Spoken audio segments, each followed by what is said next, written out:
Hello， 大家好，大家好，歡迎收睇《營圖自然 Channel》，我係主持人阿周，我係主持人 Lina。冇錯啦，今日同 Lina 再次嚟到我哋嘅斗門嘅湖心路呢個片區，我哋對面呢度呢，就係我哋嘅湖心路啦。我哋湖心路近住我哋連接翻珠海啊，係啊，市中心呢邊係非常之近嘅距離嘅。咁今日呢，嚟到我哋嘅中澳湖心印象呢個位置度啦。我哋旁邊呢，包括我哋珠海總共有成10個盤啊，超過10個盤都係我哋嘅中澳打造嘅。咁我哋今日嚟到我哋嘅中澳呢個印象呢，係主要係為大家推介一下我哋依家性價比非常之高啦。冇錯啦，而且係超低嘅一個密度啊，總層高呢都係18層高咯，係做咗2梯4伙嘅單位，而且係全部都係智慧化一體嘅，連埋我哋嘅機械人都有齊晒俾到大家嘅。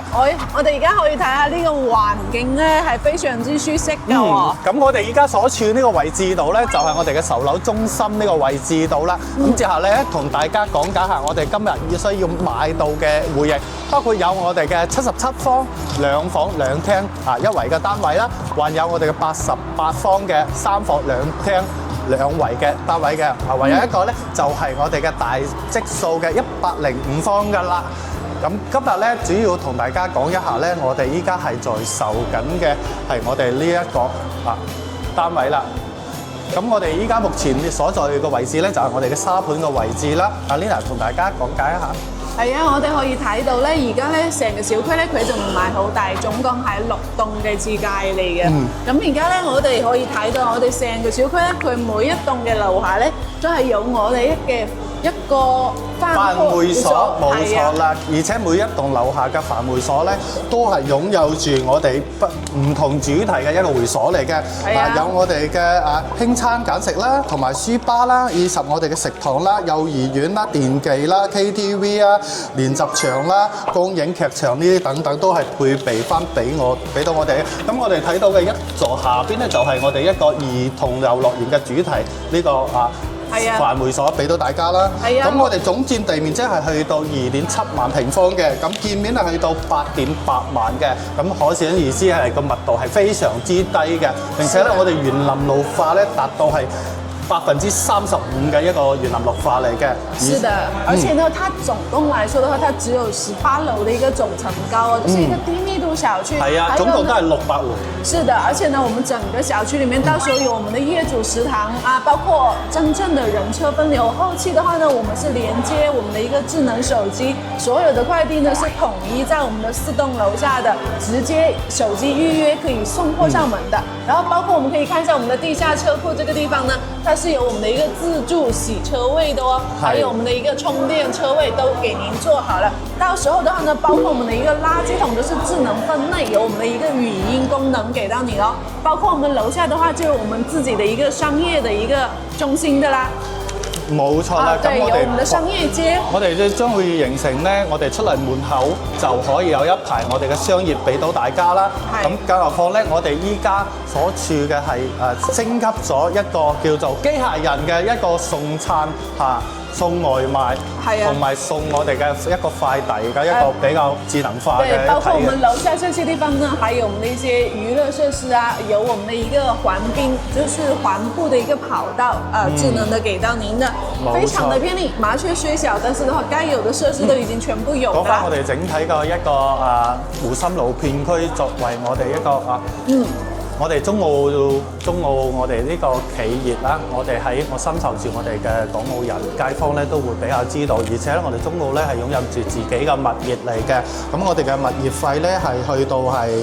幾錢啊？Lina 3蚊1個平方嘅，冇錯。對，而且的話呢，中澳的這一個物業，其實它目前的話呢，在坦洲那邊是做得非常的有口碑的，包括我們的中澳春城啊、中澳世紀城以及我們的中澳新城，都是我們的一個超級大盤嚟的。中澳的一個物業的話呢，它在坦洲是扎根了22年的，然後深受着很多香港、澳門人的一個喜歡，是物業的口碑是非常高的。然後可以看一下，包括我們現在的這一個區域啊，我們旁邊就有我們的一個旗鎮中學啊、啟悅幼兒園，包括我們的一個湖心小學，都是我們可以目送式上學的。包括我們10分鐘呢，可以去到我們的一個萬達廣場啊。非常的方便。并且呢，我们可以途经我们的湖心路这个位置，去到我们金湾立交，经过我们的珠海大橋啊，大概15到20分鐘就能到達我們香洲區啦。是的，可以去到我們的一個市區，對，30分鐘。我做咩又講咗國語嘅？30分鐘就可以去到我們的港珠澳大橋了。其實的話呢，整體不管是交通配套，還是我們的一個生活配套，非常的方便。並且咧，位於我哋嘅斗門呢個片區咧，好多衣食住行係非常之齊全咧，特別有我哋嘅食嘅，我哋前早一期我都有講過啦。我哋點解我要介紹一下咧？主要帶上我哋斗門片區咧，因為我哋呢邊嘅有重大嘅係，因為咧我哋性價比好高，係啦。咁依家目前嘅價錢咧係11000蚊呢個區間，咁我哋特價單位咧去到10000幾，亦都係有嘅，而且咧係擁有智能化，更有我哋嘅機械人啦，還有我哋嘅飯會所等等呢啲配套都係俾到大家嘅。而且的話呢，還是真正的買個枕頭都可以拎包入住了，全屋的家私家電都給您做好啦。係至於係點樣嘅情況，我哋一談夠講去揾，陣間見。OK， 鏡頭一短嚟到我哋嘅一座一單元4樓呢個位置度啊，係做咗2梯4房嘅設計嚟嘅。咁我哋首先同大家介紹一下我哋細面積嘅回形單位啦，77平嘅，咁係404單位呢個76平啦，佢係面積係76點幾嘅，可以睇到咧，我哋嘅陽台位置係半贈送啦，包括我哋飄窗嘅位置都係全層送俾到你嘅。咁呢個位置咧係冇主梁㗎，咁你過渡咧係完全係足夠嘅，而且呢度我哋嘅交樓標準係非常之高嘅，該有嘅都係俾到你，係做到係拎包入住嘅。首先有我哋嘅入門口呢度講起，那現在我們的一個實木的防火門，包括我們的一個智能密碼鎖已經給您做好了。最重要的就是現在你所見到的全部都是你可以得到的哦。那門口的這裡的各種玄關櫃啊，以及我們的鞋櫃啊，都給您做好了。這裡也可以放下我們的包包啊、鑰匙，非常的方便的。旁邊呢度咧就係我哋嘅華為嘅智能系統俾到大家噶啦，以及我哋嘅吸燈都非常之高大氣檔次嘅。咁嚟到咧就係我哋嘅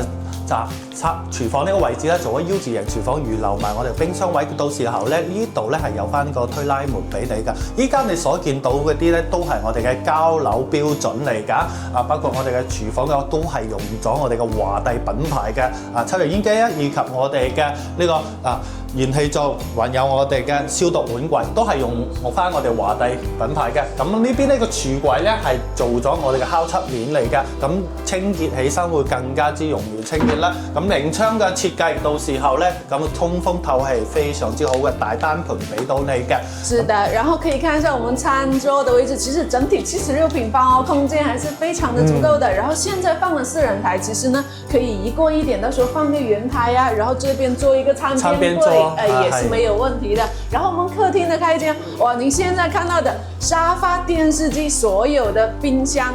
空調，包括我們的窗簾，都是給您做好了。冇錯啦，真正的買個枕頭就能拎包入住。哎，整個客廳看起來非常的戶型格局非常的好，很方正。然後呢，我們餐客廳一體個呢個設計啦。是的，然後呢，現在我們的這個陽台的位置也挺寬敞的，有去到一個1.5米的一個空間。然後呢，像現在這些我們的一個洗手台啊，包括我們的洗衣機都已經給您做好啦。咁到時候咧，你可以 set 翻一排櫃喺度咧，咁你儲物嘅空間會更加之多啦。咁呢邊咧朝向望翻我哋呢邊係非常之通透嘅，整個視線視野係採光非常之好啦。咁個開間咧係去到3.7米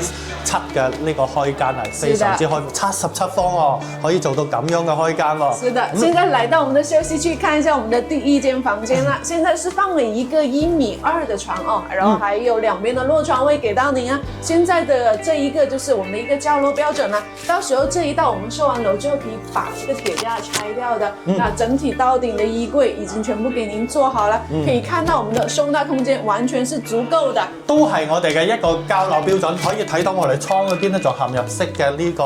窗簾俾到你嘅。咁呢度咧就日常嘅話就唔需要拉窗簾啦，或者喺呢度就可以調整到我哋入邊嘅呢個連排㗎啦。是的。然后呢，现在来看一下我们洗手间的位置哦。然后它是做了一个推拉门的一个设计，也是我们的一个明窗设计给到您。可以看一下空间也是非常的足够的。我们的淋浴系统啊，包括我们的马桶，然后我们这个大理石的洗手盆，然后这个储物的这一个，还有储物空间给到您，可以收纳一些护肤品之类的，整體空間非常的夠用。冇錯啦，嚟到我哋嘅主人房呢度啦，你可以見到我哋嘅整體咧係用3邊落床位，兩邊仲足夠位置放到我哋嘅床頭櫃嘅 L 字形嘅呢個飄窗設計，呢度係全贈送俾到我哋嘅。望翻出去嘅話，個採光視線係絕對係足夠嘅，咁通風亦非常之好嘅。包括我哋整面嘅呢個衣櫃啦，都係幫你做好晒嘅，都係60公分嘅呢個正規嘅衣櫃嚟嘅。哇！你睇下儲物空間係非常之足嘅，真正做到拎包入住啊！咁我哋啲床咧都係我哋嘅一個交標啊，還有我哋嘅空調啊、吸燈啊呢啲，但我哋交樓標準都係我哋嘅白牆嘅乳膠漆俾到大家㗎。呢個戶型咧就係我哋嘅76方嘅呢伙戶型單位啦。是的，其實可以值得說一下，就是我們整個客廳包括2個房間都是朝南的單位哦。對，全屋非常的明亮，而且這一套單位的話呢，大概有些樓層80萬可以拿下這一套單位啦，非常的划算，非常之抵買，並且係真正係拎包就可以入住。無論你投資啊，或者偶爾翻嚟度假居住嘅話，我覺得個舒適感永遠滿嘅。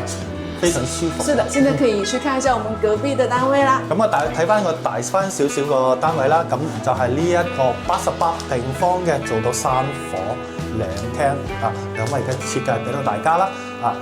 一圍唔好意思，係一個衞生間俾到我哋嘅。咁我哋入嚟門口咧，就係我哋嘅實木防火門啦。呢個都係我哋嘅一個交樓標準嚟嘅，指紋密碼鎖以及我哋智慧化嘅呢個華為系統俾到我哋嘅。咁一鍵開啟我哋屋企嘅所有家電電器啦。旁邊呢度咧就係我哋一個廚房嘅位置啦。咁我到時候交樓標準咧唔係咁樣啊，呢個係唯一一個係創意陽板間俾到大家嘅。咁佢呢邊咧係預留咗一個雙門壁啊，呢個鞋櫃呢邊鞋櫃 set 咗喺邊，真係有啲驚訝，講真嗰句。我仲要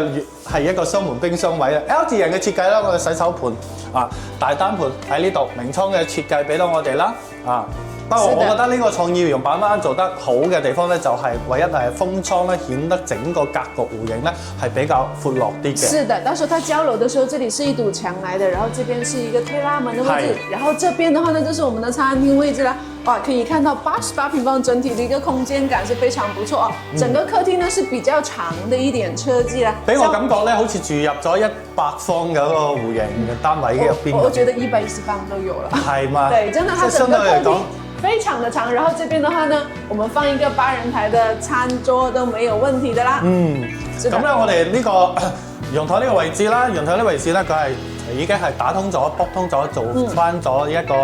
露台呢邊係。整個封窗咗啦嘛，對，一個落地的玻璃窗，其實到時候呢，如果你喜歡這種設計，也可以拆掉。係都可以 set 翻咁樣咯，咁佢呢邊咧更好咁樣擺翻我哋嘅洗衣機或者係烘乾機喺度。啱先阿周同大家講嘅咧就係咁樣嘅一體化，咁樣儲物嘅空間會更加之大啦。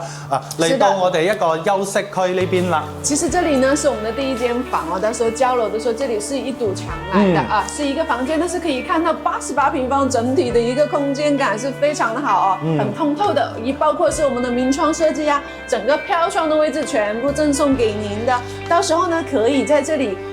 就是做一個榻榻米的設計，拼到我們的飄窗上面。那我們這整體的外面的一個空間感非常的足夠，非常之方正，係比較實用啦。呢度咧就係我哋一個做咗乾濕分離佢嘅3段式嘅一個設計啦。咁呢度嘅洗手盤啊，以及我個淋浴間啊。馬桶啊，呢啲我哋呢邊係做好晒俾你嘅，不過我哋呢個咧就唔係交樓標準嚟嘅，我哋呢個係創意陽板間嚟嘅。是的，然後這是我們的第2間房啊，我們的一個也是一個大大的玻璃窗給到您，然後呢這邊它就是做到了一個就是把床往邊邊靠啊，然後1.2米的設計，到時候右手邊這個方向呢可以做一個到頂的衣櫃啊，可以做一個7字形的，然後這邊是衣櫃，然後這邊連接一張書桌台，那小朋友在這裡。就是讀書寫字啊，都有足夠的空間。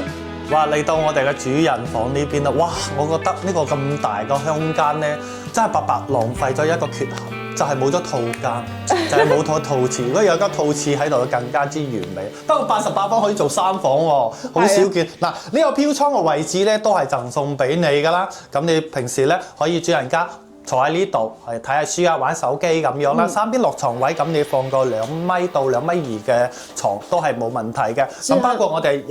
衣櫃呢邊啦，係未做好嘅，但係已經係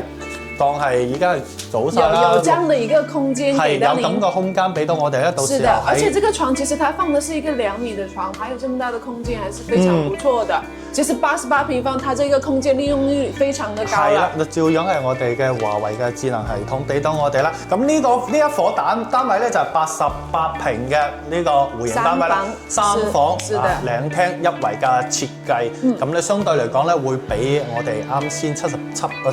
平呢個戶型單位咧會多一個房間。咁呢10個方嘅話多一個房間，我覺得咧就相對嚟講係非常實用咧。屋企多人啊，或者攞一個房間攞嚟做雜物房，我覺得咧都係非常之唔錯嘅選擇。是的，而且按照我們現在來說的話呢，這一套單位大概去到924000這個樣子，我們按的是10500的均價，因為它不同的樓層會有不同的一點價格的區別。冇錯。對，然後呢，去到我們的一個1.5成的首付，大概的話就是138000。咁你大概供70萬到啦，70萬嘅話咧，月供嘅話亦都係去到2000幾蚊。咁我哋如果係76平嗰個係2000零蚊到啦，呢個區間。咁呢個咧就係我哋88方呢個戶型單位啦。咁我接下嚟同大家睇下我哋嘅大翻少少嘅呢一伙單位啦。105方可以做到4房2廳2衛嘅設計俾到大家嘅。咁呢個戶型咧就係我哋嘅01單位啦。咁咪4房3房2廳2衛。唔好意思講錯咗，但係咧佢個客廳呢個位置咧係可以駁通佢嘅，可以做翻個大橫廳嘅，就係呢個多功能房啦。咁我哋入嚟門口呢度咧就係照樣係我哋嘅實木防火門俾到大家，密碼指紋鎖，唯有咧我哋嘅鞋櫃呢個位置啦。咁佢呢度咧會多翻出。我哋一個飄窗呢個位置贈送俾到大家啦，咁你到時候咧可以整一 set 櫃喺度，亦都係冇問題嘅。我覺得這個設計也不錯誒，坐在這裡換鞋，然後因為也是看着小區的環境嘛，唔浪費個過渡啦嘛。是的，然後你看一下我們整體哦，它是一個南北對流的一個設計哦，105平方哇，這個廚房還是空間感不錯的，包括像我們的西門子的3件套啊，全部都是我們的一個交樓標準。那我們的櫥櫃啊，上下吊頂櫃都給您做好了，然後這邊一個雙開門的冰箱位也都給您預留好了，包括我們的一個大的一個洗手盆啊，抽拉式的水龍頭啊，那想洗鍋啊、洗一些魚肉雞啊，都是非常的方便的。畢竟係大咗20個方喎，咁我哋呢個餐台呢個位置咧，你哪怕放個大圓台喺度，再放埋嘅餐邊櫃喺度，都係足夠嘅。你睇翻我哋嘅餐廳客廳呢個位置，你感受下。呢個空間係咪非常之闊落啊？100零幾方做到好似人哋我哋嘅140方呢個感覺，係嘛？對，但是呢，其實呢，它到時候它這裡是打掉了一個房間哦，所以說做成了一個大橫廳的設計。原本我們是一個豎廳來的啊，這邊其實交樓的時候呢，這邊是一個房間來的。但是如果說當家裡面人口不多的情況下，我覺得這個設計也是非常的不錯。係啊，俾翻我哋講個街坊去做翻參考咧，其實個人覺得咧呢種回歸家嗰種感覺唔再壓抑啊，即係會更加之闊落啲咯，舒服。而且的話呢，到時候交樓的時候，這裡它是一個陽台的設計，這邊是有一個推拉門的哦，就不是我們的一個落地玻璃窗。但係佢最好處係喺呢度咧，就係呢一度咧，佢正常嗰啲咧，佢呢個戶型單位佢呢度係主梁嚟嘅，係唔可以抌嘅，始終都有份有個梁喺度嘅。但係呢一個咧係冇主梁嚟嘅，只要抌翻出嚟咧係非常之通透，整個客廳嘅開間。是的，可以看一下哦，看到我們小區的一個園林的一個景觀，哇，真的非常的舒服。並且我可以睇翻我哋整個樓間，佢係非常之闊咯，係標準嘅30米嘅一個距離啦。是的，然後呢，來到我們這邊，哎，可以看一下我們的一個智能的一個華為，是的，華為的一個智能系統，然後呢，它就會有我們的一個叫小翼，可以幫你一鍵開啟燈光啊，我們的一個空調以及我們的窗簾都是可以自動化的。係，哇，105平方，那這裡的一個哇，淋浴區，這個洗手間啊，非常的寬敞。然後呢，這这个位置是一个飘窗位置哦，这里是赠送的，可以坐在这里泡泡脚啊。然后像您现在看到的这些，都是我们的一个交付標準給到您啦。我們的馬桶啊、洗手盆啊，包括我們的鏡面櫃都是做好了的。嚟到我哋一個第二個房間啦，因為我哋出邊嗰個房間已經抌咗佢啦，就作為一個書房或者飲茶房咧。咁呢個咧可以作為小朋友個房間，做咗我哋嘅榻位啦、平埋牆入去入邊個飄窗嘅位置，一啲都唔浪費呢個空間啦。咁呢度咧仲做翻個書台，咁到其時咧你照樣可以做翻一 set 嘅呢個衣櫃喺呢度啦，係非常之通透，非常之空間咧整體空間係非常之足夠嘅。是的，那看一下我們105平方，哇，這一個主人房是個套間的設計哦。除了有我們的一個衣帽間的位置啊，三邊落床位2米的床放完之後有這麼大的空間給到你，而且這邊也是看我們的一個小區哦。榻榻米這個位置一樣是送給您的，到時候都可以做翻餐啊，可以咁樣擺放，我覺得咁樣會軟熟啲咯。是的，然後這邊的話呢，到時候可以作為一個衣帽間使用啊，或者說像現在這樣子一個梳妝台的設計，包括呢，這裡還有我們的一個洗手間哦。105平方，它的空間感還是非常不錯的。你看，整體的一個空間非常的足夠。我們的馬桶啊，那這邊一個明窗的設計啊，整體的光線是非常不錯的，然後空間感也足夠使用。105平方，說真的，中澳的這一個，我們看到3個戶型，不管是我們76平方、88平方的3房，以及這個105平方的，其實都比市面上傳統的小區來說，它的那個戶型利用率要利用得好的，就是您來到實地感受一下，您就知道空間感非常的足夠。因為喺我哋大陸嚟講咧，2梯4伙嘅戶型單位咧係實用過我哋嘅4代產品啦，我哋接近去到3.5個呢個產品啦，係因為咧我哋嘅首先我哋嘅不是4.0是3.5嘛，對，現在這屬於接近3.5嘛，是的，那個我們贈送的面積就等於打個比喻嘛，是它整體去到包括我們76平的空間，去到房間裡它的那個客廳的開間啊，包括我們洗手間、廚房啊，都沒有說一點點大的那一種。並且呢個105方呢伙戶型單位咧，咁啊總價 total 咧係120個左緊嘅呢個區間嘅。咁我哋見到嗰啲咧，基本上衣櫃啊、床啊、空調啊、洗衣機啊、電視機啊、呢啲床頭櫃呢啲都係配有俾你嘅，包括我哋廚房嘅3件套啊、消毒碗櫃呢啲都係有晒俾我哋嘅啦。是的，除了我們整體的一個就是格局好，然後的話呢單價低，而且呢就是整個小區它也是目前珠海少有的一個智能化的小區，包括我們剛剛已經說過的呀，就是說機器人就是送快遞上門哦。等我感受下呢個，真的是